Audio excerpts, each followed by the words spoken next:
je vais vous résumer ce livre, Maigrir par la cohérence cardiaque. Un livre paru en avril 2015 de 272 pages, écrit par David O'Hare, qui est l'un des plus grands spécialistes internationaux sur la cohérence cardiaque. On va voir que tout ce qui va nous être expliqué, tous les exercices proposés, vont bien au-delà de la maîtrise du poids corporel. Nous allons voir ensemble la table des matières. On va parcourir la plupart de ces chapitres. Il y a beaucoup de notions apportées dans ce livre, avec des notions complémentaires et des explications plus détaillées. Et puis à la fin, il nous montre un certain nombre d'outils qui vont permettre d'améliorer différents aspects de notre santé, que ce soit pour l'alimentation et pas que. En préambule, il nous dit que 4 livres ont marqué sa conversion. Le premier, c'est l'intelligence émotionnelle. C'est marrant parce que c'est un livre que j'ai lu moi il y a très longtemps, et effectivement, il n'y a pas que le QI dans la vie, mais que le côté émotionnel est vraiment fondamental. Le deuxième livre, c'est L'erreur de Descartes, avec des fondements scientifiques et neuroscientifiques. Le troisième livre est Guérir, de David Servan-Schreiber, et effectivement, il dit que ça a été un livre fondateur pour lui, et ça a été mon cas aussi. D'ailleurs, je vous renvoie à ma vidéo sur ce livre. Et puis enfin, le quatrième livre a été Maigrir sans régime, qui a confirmé son intuition à chercher des solutions à l'obésité dans une autre direction que celle des régimes. En introduction, il insiste pour dire que 96% des personnes qui suivent un régime diététique dans le but de maigrir récupèrent et le plus souvent dépassent leur poids de départ dans les 6 mois qui suivent la fin du régime. Quand il pose la question aux personnes qui viennent le voir sur le sujet, quand il leur demande « Pourquoi avez-vous grossi ?», il a eu très rarement comme réponse « Parce que je mange trop ». Les réponses étaient plutôt « C'est quand mon ami est parti »,« Ça a commencé quand j'ai perdu mon travail », ou alors « Je m'ennuie à la maison », ou alors « Mon mari travaille trop », etc. Donc tristesse, peur, angoisse, colère, émotion, émotion, toujours émotion. C'est ce qui le fait appeler cette problématique les kilodrames.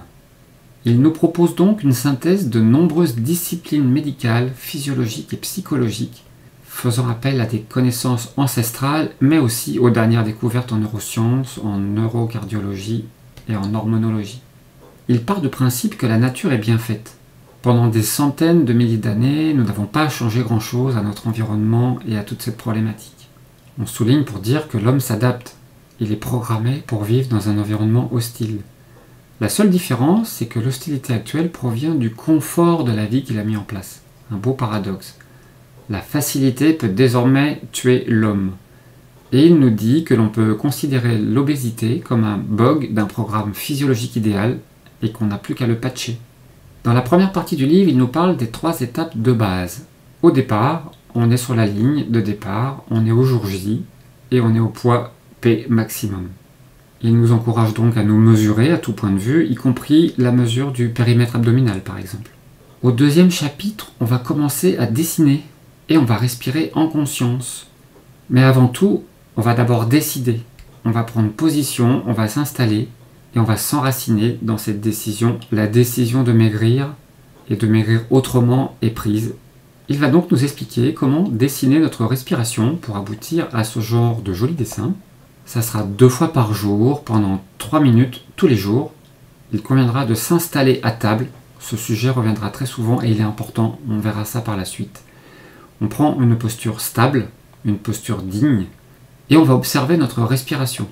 On va la dessiner pendant 3 minutes. Donc le crayon qui va monter pendant l'inspire et qui va descendre pendant l'expire. C'est une respiration lente, profonde, et on va inspirer en sachant que l'on inspire, et expirer de même. Donc cette position digne, il y revient en nous détaillant tout ce qui tourne autour de la position zazen, et notre corps gardera la mémoire de ces postures qui ont été répétées. C'est dans une mémoire procédurale, la même que celle qui nous permet de conduire sans y penser. Et à travers cette dignité, c'est aussi digne d'être aimé, aimé par nous. Et cette dignité peut aller plus loin à travers le sourire. Une expérience a été faite avec des étudiants qui lisaient des BD et on leur demandait de voir 2 postures au niveau de la bouche, donc fait par un crayon tenu. Et cette BD lue par les étudiants a été ressentie comme plus comique dans cette posture 2 en bas là, qui mime un sourire, que dans cette posture en haut qui mime plutôt quelque chose de fermé, quelque chose qui est loin de la joie. Donc voilà, cette première étape va durer quelques jours, elle devra être suivie sérieusement sans la bâcler. Le troisième chapitre, on va commencer à aller vers une respiration en fréquence 6, ce qui veut dire respirer 6 fois par minute volontairement. Il s'agit d'une fréquence respiratoire très particulière de résonance avec d'autres parties de notre corps, dont le cœur. Donc 2 fois par jour au moins, nous allons observer et dessiner notre respiration pendant 3 minutes. Et à la fin, on comptera le nombre de vagues. Nous allons donc compter ces vagues pendant ces 3 minutes, de manière à obtenir le rythme de visée de 18 vagues, qui va correspondre à 6 par minute, qui reste l'objectif de cet exercice. En général, on obtient ça en une semaine. Une question qui revient souvent, c'est peut-on utiliser un guide respiratoire? L'auteur nous dit que oui, il en existe de nombreux. Je vous mettrai en référence d'ailleurs le petit guide que j'ai fait avec un film du bord de mer et du coucher de soleil. L'utilisation de ces guides se fonde sur la répétition. À force de pratiquer, on intègre un rythme. À côté, la méthode des vagues dessinées, on est plutôt sur la correction d'erreurs, c'est-à-dire que par petites touches correctives, on va apprendre et on va intégrer. Pour sa part, il préfère l'utilisation de dessins des vagues, et rien n'empêche de démarrer avec un guide pour pouvoir se caler au début. Dans le chapitre 4, on va voir comment se mettre en cohérence cardiaque au quotidien. Là, on est sur le cœur de la méthode. Tous les jours, le matin au lever, on va faire une séance de 5 minutes, et idem le soir avant le coucher, et avant chaque repas ou collation, là, on va être sur une séance de 1 minute. Toujours assis à table, si c'est possible, on va se focaliser sur la respiration, et on va aussi porter attention à notre cœur.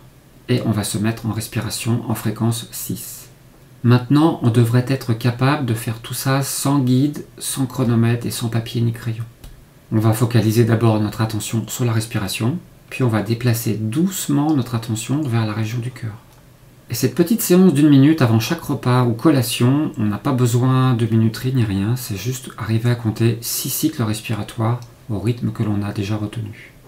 Et d'ores et déjà, il nous parle de constance et de régularité, avec parfois des difficultés bien sûr de s'y tenir, mais ça fait partie de la base des exercices qui nous sont proposés ici. Pourquoi être à table? On va dégager notre cage thoracique et on va pouvoir utiliser notre abdomen de manière plus consciente.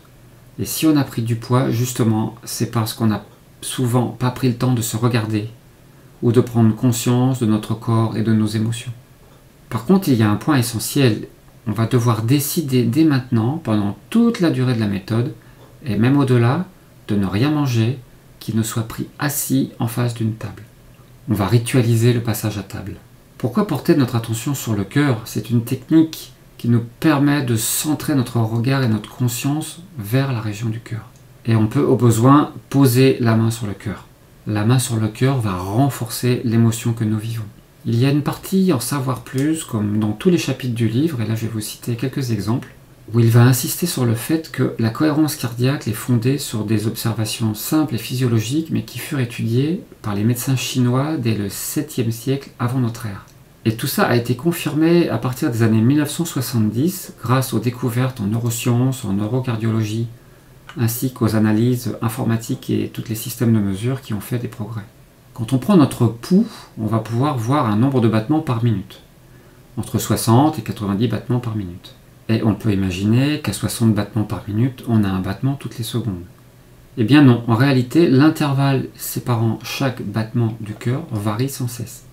C'est ce que l'on peut voir sur un électrocardiogramme, où vous verrez que cet espace qui sépare 2 battements, ici mesuré en millisecondes, eh bien il a des fortes variabilités d'un battement à l'autre. Des milliers d'articles et d'études ont été publiés.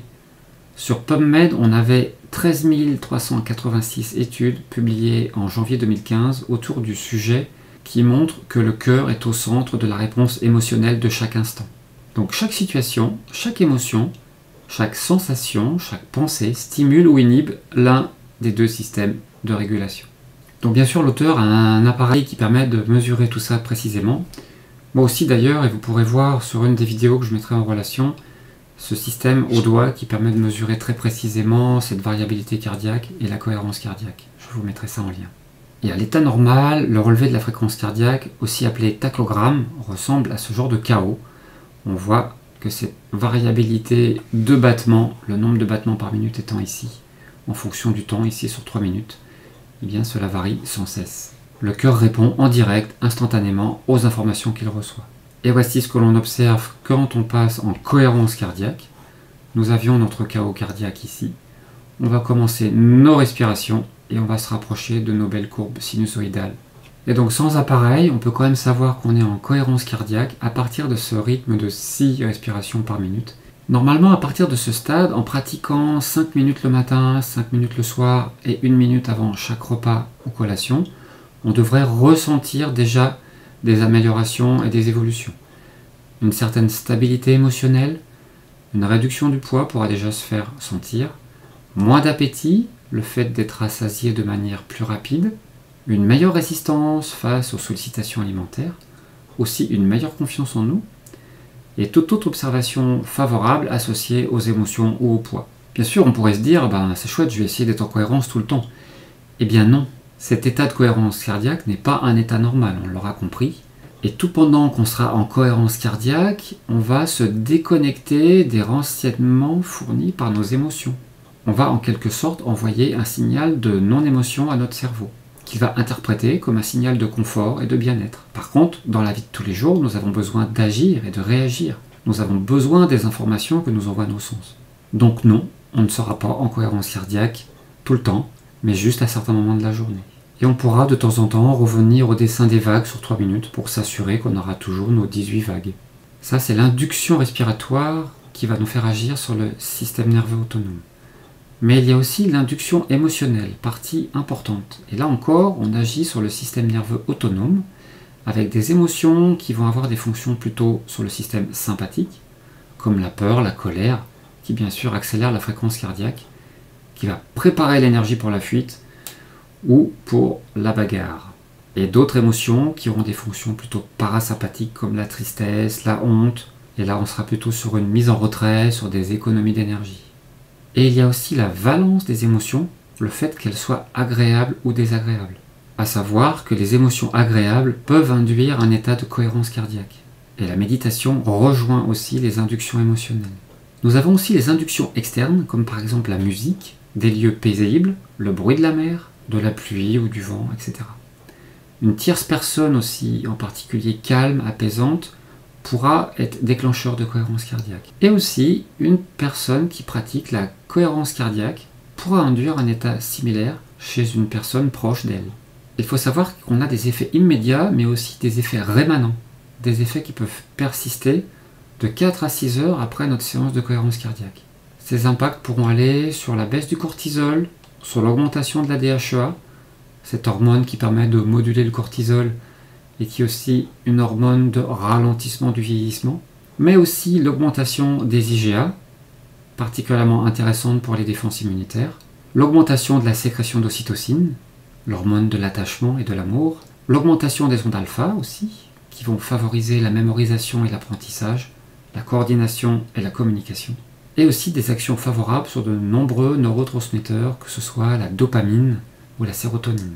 Nous aurons aussi une réduction de la perception du stress et d'autres émotions désagréables. Et enfin, une impression générale de calme.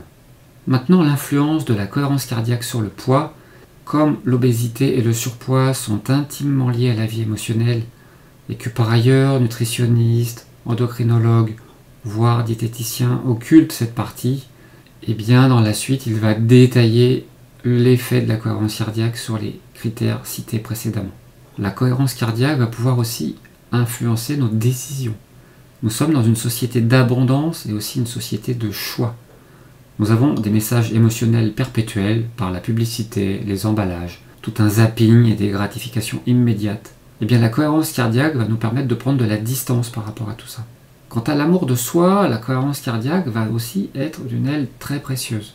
On va pouvoir quitter ces sensations de je ne m'aime pas, je n'aime pas ce corps trop gros, je me déçois, j'ai honte. Comme disait le Petit Prince de Saint-Exupéry, on ne voit bien qu'avec le cœur, l'essentiel est invisible pour les yeux. Peu à peu, on verra cette belle personne qui habite ce corps, qu'on le trouve gros ou pas. La cohérence cardiaque aura aussi des effets physiologiques sur le stress, la dépression, les troubles du sommeil, le trac, l'anxiété et l'appréhension, et tous nos dilemmes et nos prises de décision. Dans un chapitre, il va nous détailler l'importance des émotions, parce qu'au final, on n'est pas du tout habitué à les identifier, à les nommer. Ces émotions sont des messages corporels automatiques, normalement destinés à nous rapprocher de quelque chose de favorable à la vie et à nous éloigner de ce qui est défavorable à la vie. Nous avons vu la valence des émotions, on va aussi parler de l'intensité des émotions, et on va voir que l'on peut coder, suivant ce genre de graphique, les émotions ressenties à la fois à travers ses valences, ce qui est positif en termes d'émotions, mais aussi de son intensité, plus ou moins grande. Et on va pouvoir aller un peu plus finement dans cette cotation de l'émotion. Au niveau de l'intensité, on va pouvoir avoir ce genre de codification. Et donc il va être utile d'apprendre à observer et à coder nos émotions. On verra dans certaines applications que nous en aurons besoin. Et ça sera bien plus utile que de compter nos calories, nos lipides cachés ou nos glucides complexes. On pourra donc aller vers ce genre de tableau pour codifier à la fois la valence et l'intensité de nos émotions. On va donc porter beaucoup attention à cette information de base, car pour pouvoir s'adapter à un changement, il faut d'abord percevoir la notification du changement et que cette information soit juste, soit réaliste et qu'on ait un moyen de s'y adapter. Eh bien, la pratique de la cohérence cardiaque va développer cette capacité d'adaptation. Et l'amplitude de la cohérence émotionnelle croît avec l'amplitude de la cohérence cardiaque obtenue par l'entraînement. La cohérence émotionnelle étant la capacité à s'émouvoir sans rester bloqué dans une zone émotionnelle particulière. Et on verra à travers les explications comment aller vers un recentrage émotionnel. Il nous parle des effets de la cohérence cardiaque sur le stress. Vous connaissez ce genre de graphique où après une phase d'alarme, on va avoir un stress qui va être en plateau ici et qui va durer, et qui risque de nous conduire à une phase d'épuisement pour arriver au burn-out. L'idée de la cohérence cardiaque, c'est de ne pas aller sur ce plateau-là, et c'est de pouvoir retrouver un état émotionnel stable pour éviter justement de passer à cette phase d'épuisement. Et pratiquer régulièrement, elle permet de se préparer à toute situation inconfortable ou stressante. L'idée est que lorsqu'une situation stressante se présentera à l'avenir et que l'organisme reconnaîtra les éléments corporels qui permettent de l'associer à quelque chose de déjà vu, de déjà travaillé, de déjà pratiqué, eh bien il pourra ressortir le dossier et pourra le reproduire. Et si la réponse enregistrée a été faite dans le calme et la confiance de la cohérence cardiaque, eh bien l'organisme sera à même de répondre sans stress. On pourra donc aussi, à chaque émotion forte, pratiquer la respiration en fréquence 6 pour pouvoir amortir cette émotion qui nous arrive. Et on peut aussi, bien sûr, préparer à l'avance tout événement sur lequel le stress ou le trac pourrait avoir un effet néfaste. Dans le chapitre suivant, on parle de cohérence pondérale. Il va nous faire un petit à propos sur quelque chose connu par beaucoup de gens, qui est la pyramide de Maslow, où on explique effectivement à travers ça la nécessité de remplir les besoins par le bas de la pyramide. Tout pendant que ces besoins ne sont pas remplis, a priori, on passera très difficilement aux étages supérieurs. En précisant que la satisfaction du premier niveau de besoin physiologique est sous la dépendance du cerveau reptilien, commun à tous les êtres vivants, cerveau primitif qui règle la vie végétative, et cette réaction se fait par automatisme, et les émotions associées sont de type approche, combat, évitement. Bien sûr, dans la réalité, la distinction entre un niveau et un autre n'est pas si franche ou linéaire que ça. Toutefois, dans la plupart des cas, et en particulier ceux qui nous concernent, la théorie peut s'appliquer et expliquer la raison du retour incessant à la satisfaction d'un besoin de niveau inférieur.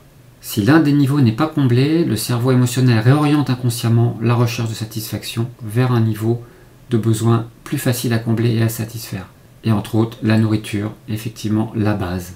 Et on nous aurait menti, alors par ignorance, par intérêt, par inconscience, par omission, après peu importe.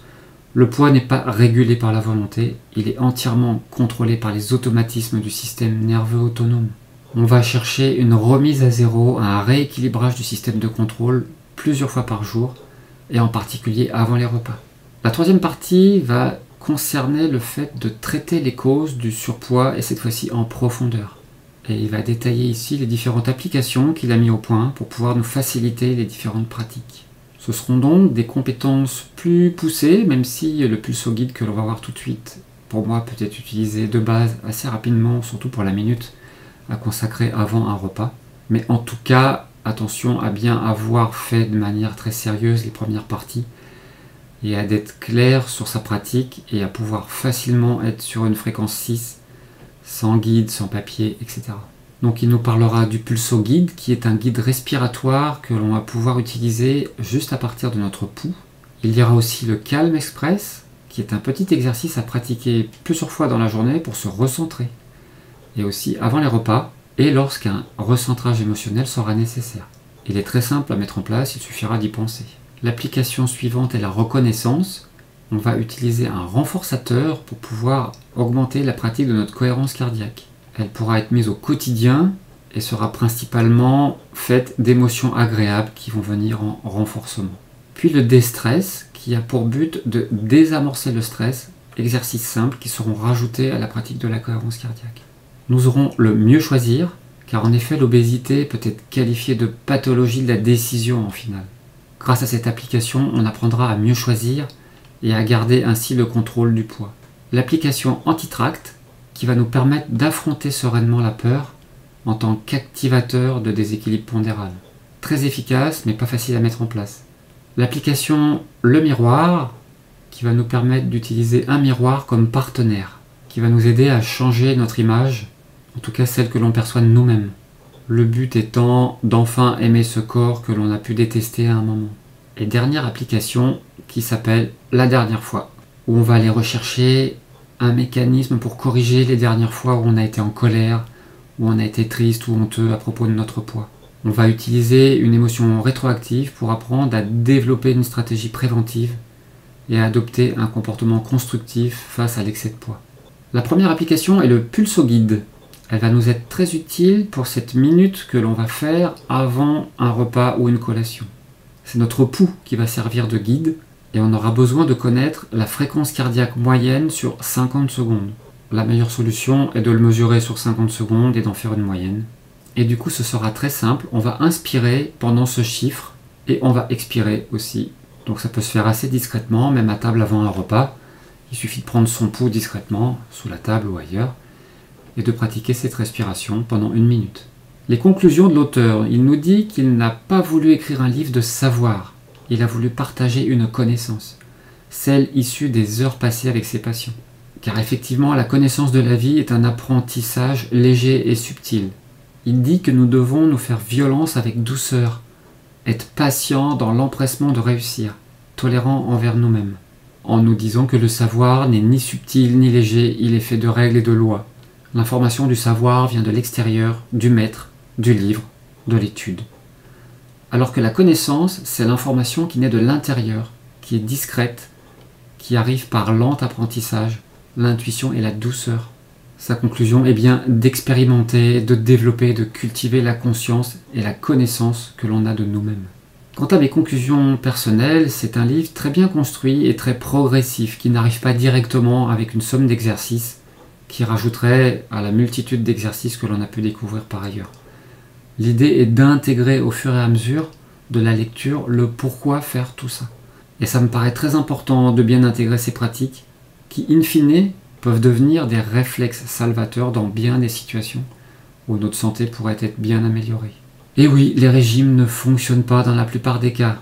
Et je trouve bien choisi son mot de kilogramme, car nos émotions vont le plus souvent piloter nos envies de manger. La cohérence cardiaque se fonde sur des notions simples de physiologie qui furent étudiées il y a fort longtemps. Et profitons-en, tout ça a été confirmé de manière scientifique à partir des années 70. Il y a beaucoup d'études qui démontrent tout ça. Vous avez vu tout le potentiel de cette technique, que ce soit vis-à-vis du contrôle du poids, mais pas que. Plein d'autres aspects ont été cités dans ce livre. Et notre auteur insiste à juste titre sur la connaissance en complément du savoir. Ce n'est pas à opposer, mais cette connaissance, c'est bien la pratique. Cette information qui naît de l'intérieur. On notera bien sûr que tout ça demande de la régularité, de la répétition, mais c'est pour notre plus grand bien, et tout ça gratuitement. Expérimenter, développer et cultiver la conscience et la connaissance que nous avons de nous, c'est tout ce que je peux vous souhaiter. Vous pouvez rejoindre cette chaîne si vous souhaitez la supporter et l'encourager, et aussi pour pouvoir avoir accès à des versions plus longues, comme celle de ce livre, que je pourrais détailler un peu plus que cette version résumée. Voilà pour le résumé de ce livre.